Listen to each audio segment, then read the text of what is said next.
नमस्कार, स्वागत है आप सभी का। एफएम न्यूज देख रहे हैं आप और आपके साथ मैं हूं नितीशा बंसल। चलिए शुरू करेंगे देवभूमि उत्तराखंड से जुड़ी खबरों का यह सिलसिला। सबसे पहले बात होगी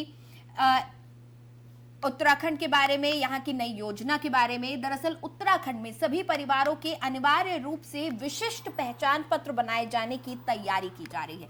इसके लिए नियोजन विभाग को नोडल विभाग नियुक्त किया गया है।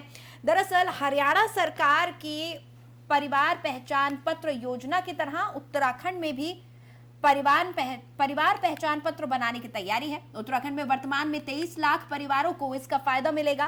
केंद्र और राज्य सरकार की योजनाओं का लाभ उत्तराखंड के परिवारों तक सीधे पहुंचे, इसके लिए उत्तराखंड के सभी परिवारों के अनिवार्य रूप से विशिष्ट पहचान पत्र बनाए जाने की तैयारी है।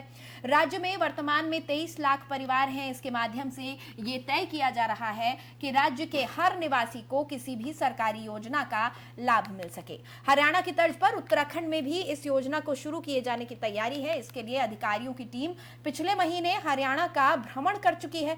इसमें हर परिवार को 14 अंकों का एक विशिष्ट पहचान पत्र जारी किया जाएगा। ये ठीक वैसे ही होगा जैसा आधार कार्ड है। आधार कार्ड में हर व्यक्ति का अपना डेटा होता है, लेकिन परिवार पहचान पत्र में परिवार के हर सदस्य का डेटा होगा। एक बार फैमिली आईडी कार्ड बनने के बाद आपको हर बार अलग अलग योजनाओं का लाभ लेने के लिए अप्लाई नहीं करना पड़ेगा। इसे जमा करने के बाद कोई अन्य दस्तावेज नहीं जमा करना होगा। इससे आपको जाति, आय, निवास या दिव्यांग आईडी कार्ड अलग से बनाने की इसके बाद जरूरत नहीं होगी। इसके और भी कई फायदे होंगे। अब देखना ये होगा कि राज्य सरकार कब से इस पर काम शुरू करती है और ये कब तक पूरा हो जाता है। तो हरियाणा सरकार ने परिवार पहचान पत्र बनाया है और ऐसे ही सिमिलर पहचान पत्र मध्य प्रदेश ने भी बनाया है। तो ये एक सिमिलर एक्सरसाइज उत्तराखंड सरकार भी करने जा रहे हैं। नियोजन विभाग उसके लिए नोडल विभाग है। तो इसमें एनआईसी को हमने अभी रोपिन किया है और एक दो दिन में मुख्य सचिव महोदय की अध्यक्षता में समीक्षा बैठक भी होगी और उसमें हम हरियाणा मध्य प्रदेश ने जो किया है उससे भी थोड़ा सा आगे हम लोग जाना चाहते हैं। हम परिवार की डिटेल को इकट्ठा करना और उसको डेटाबेस बनाना, उसके साथ साथ जो लाभार्थी परक योजनाएं हैं उसको बेटर टारगेटिंग करने को लेकर के रणनीति बनाने के लिए भी हमें ये बेसिक डेटा हेल्प करेगा। और इसको ये चूंकि डायनेमिक डेटा है तो फ्रीक्वेंट अपडेशन के भी उसमें प्रावधान रखे जाएंगे। तो हरियाणा सरकार ने परिवार पहचान पत्र बनाया है।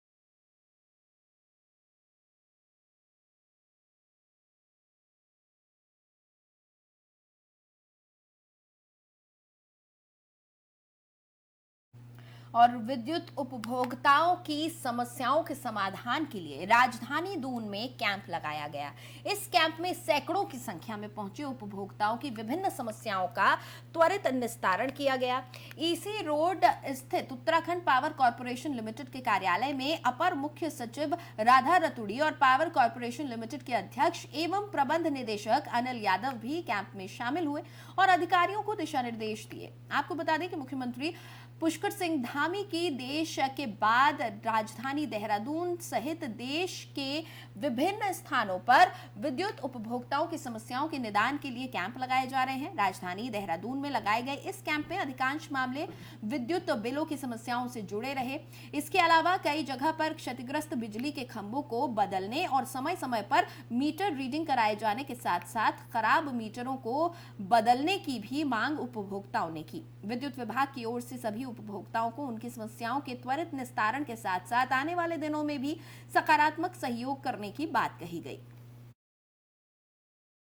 लगातार ही हो रहे पिछले 15 दिन से पूरे प्रदेश में। मैंने जैसा कि अभी पहले आपको बताया कि करीब 500 उपभोक्ता शिविर लगाए गए हैं और आने वाले समय में हम माननीय मुख्यमंत्री जी के निर्देशानुसार ही चौपाल लगाने जा रहे हैं। चौपाल मीन्स कि विद्युत विभाग आपके दरवाजे पर आएगा और आपकी समस्याएं सुनेगा और जहां तक संभव होगा, यानी जो प्रैक्टिकली फीजिबल होगा उन सब और उत्तराखंड रोडवेज का सफर करना महंगा हो गया है। उत्तराखंड की सीमा से बाहर की यात्रा करने वाले यात्रियों को अब अधिक खर्च करने होंगे। रोडवेज की 60% से ज्यादा बसों में 5 से लेकर 16% तक का किराया बढ़ाया गया है। देहरादून से दिल्ली का किराया 45 और हल्द्वानी का 30 रुपए बढ़ा है। दिल्ली, यूपी, हरियाणा के साथ ही कुमाऊं मंडल से गढ़वाल और गढ़वाल मंडल से कुमाऊं मंडल में आवाजाही करने वाली बसों में ये बढ़ोतरी की गई है। रोडवेज ने उत्तराखंड की सीमा के अंदर चल रही बसों के किराए में फिलहाल कोई बढ़ोतरी नहीं की है।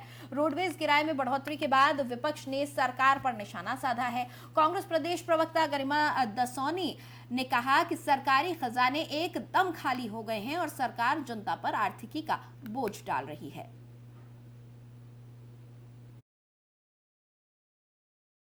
अभी कुछ दिन पहले रोडवेज का किराया बढ़ा था, फिर 5 से लेकर 16% रोडवेज का किराया बढ़ गया है।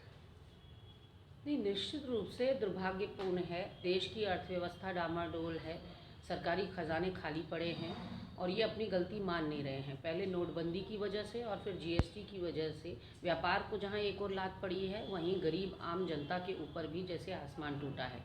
महंगाई अपने चरम पर है, बेरोज़गारी का हाल आप देख ही रहे हैं और उस पर से जितनी भी कमी बेशी है वो जनता की जेब से पूरी की जा रही है। कभी बिजली की दरों में इजाफा कर दिया जाता है तो कभी रोडवेज का किराया महंगा कर दिया जाता है। जनता आखिर जाए तो जाए कहाँ? उसने तो बहुत प्रेम और विश्वास के साथ डबल इंजन की सरकार छोड़िए, ट्रिपल इंजन की सरकार दी, प्रचंड बहुमत की आपको 2 बार लगातार सरकार दे दी है। वो भी आपसे बहुत बड़ी उसकी अपेक्षाएं और आकांक्षाएं हैं, लेकिन उस पर खरा उतरने के बजाय आप तो जनता को ही महंगाई की चक्की में पीसने का काम कर रहे हैं। ऐसा प्रतीत होता है कि ये सरकार गरीबों की नहीं, पूंजीपतियों की सरकार ज़्यादा बन गई है। अभी कुछ दिन पहले रोडवेज का किराया और हरिद्वार कोतवाली क्षेत्र स्थित गंग नहर से एक युवक का शव बरामद होने से सनसनी फैल गई। बताया जा रहा है कि युवक बिरला घाट से गंगा में बहता आ रहा था, तभी एक गोताखोर की नजर उस पर पड़ी। आगे जाकर गोताखोर ने ही अमरापुर घाट पर युवक के शव को गंग नहर से बाहर निकाला। सूचना मिलते ही मौके पर पहुंची पुलिसकर्मियों ने मृतक की शिनाख्त करने के प्रयास किए, लेकिन उसकी पहचान नहीं हो पाई। मृतक युवक की जेब से एक पर्स और ईयरफोन के अलावा और कुछ भी बरामद नहीं हुआ है। पुलिस ने शव को कब्जे में लेकर सरकारी अस्पताल की मोर्चरी में रखवा दिया है। सीओ सिटी मनोज कुमार ठाकुर ने बताया कि मृतक युवक की पहचान कराने के प्रयास किए जा रहे हैं। देखिए, अभी सूचना मिली है कि अमरापुर घाट पर एक यंग आदमी की डेड बॉडी मिली है, जो कि लगभग 30-35 साल का प्रतीत हो रहा है। परंतु अभी प्रथम दृष्टया जो है उसकी बॉडी से कोई ऐसी चीज़ या आईडी नहीं मिली है कि उसकी शिनाख्त हो पाए। तो जो हमारा इसमें एसओपी होती है उसके हिसाब से इसे हॉस्पिटल में रखवाया जाएगा और इसकी पहचान की तलाश करी जाएगी। ये जानकारी सर जी, यहाँ से मैं बिल्ला घाट से पैदल मैंने हेल्प मांगा, हेल्प नहीं मिली मुझे। फिर पैदल दौड़ते दौड़ते आया, मैं यहाँ पर निखारा, ये बिल्ला ये गणेश घाट के सामने डाम से नहीं निखारा है यहाँ पर बॉडी। ये मृत्यु मुझे मिल रही है। जिंदा मैं बचाने की कोशिश करा है, बचा नहीं पाया मैं, क्योंकि कोई हेल्प नहीं दिया मुझे, ना मेरे पास जैकेट थी ना कुछ थी। तो फिर पुलिस को सूचना किसने दी? फिर सूचना मैंने करवाया यहाँ से। अच्छा, यहाँ कौन से घाट पर निकाला आपने? ये घाट, ये कौन सा घाट बोलते हैं? अमरापुर घाट। पानी में बह रहा था तो हाँ, ये जीवित था। हाँ। और हरिद्वार के बैरागी कैंप में गड्ढा खोदकर दबाई गई सरकारी दवाइयां बहादुराबाद के सरकारी अस्पताल से लाई गई थी। हरिद्वार के जिलाधिकारी विनय शंकर पांडे ने इसका खुलासा किया है। जिलाधिकारी विनय शंकर पांडे ने बताया कि गड्ढा खोदकर निकाली गई खेप में दवाइयों से भरे 25 कट्टे निकले हैं, जिसकी कीमत वर्तमान में 3 लाख रुपए आंकी गई है। मामले में जांच तेजी से चल रही है और दवाइयों को गड्ढा खोदकर दबाने में शामिल जेसीबी का ड्राइवर भी पकड़ा जा चुका है। बहुत जल्द मामले का खुलासा होगा और दोषियों के खिलाफ कानूनी कार्रवाई की जाएगी। आपको बता दें कि कल हरिद्वार के बैरागी कैंप क्षेत्र में गड्ढा खोदकर लाखों रुपए की सरकारी दवाइयां बरामद हुई थी, जिसके बाद स्वास्थ्य विभाग में हड़कंप मचा हुआ है। इसकी जानकारी मुझे दूरभाष पर ही किसी ने दी थी और उसके बाद तत्काल वहाँ एसडीएम सदर को भेजा गया था। वहाँ पर सब जो डिगिंग की गई थी उसमें करीब 25 कट्टे निकले हैं और उसकी मार्केट वैल्यू तकरीबन 3 लाख के आसपास बताई जा रही है। और इसमें इन्वेस्टिगेशन काफ़ी आगे तक हो चुकी है और जो जेसीबी का ड्राइवर था वो भी पकड़ा जा चुका है साथ ही साथ जो प्रथम दृष्टया है ये बहादुराबाद पीएचसी का मामला प्रतीत हुआ है और सीमो को मैंने निर्देश कल ही दे दिए थे। उन्होंने एक कमेटी बनाई है, तो आज जितना स्टॉक है वो वेरीफाई हो रहा है और मैं ये आश्वस्त करना चाहता हूँ कि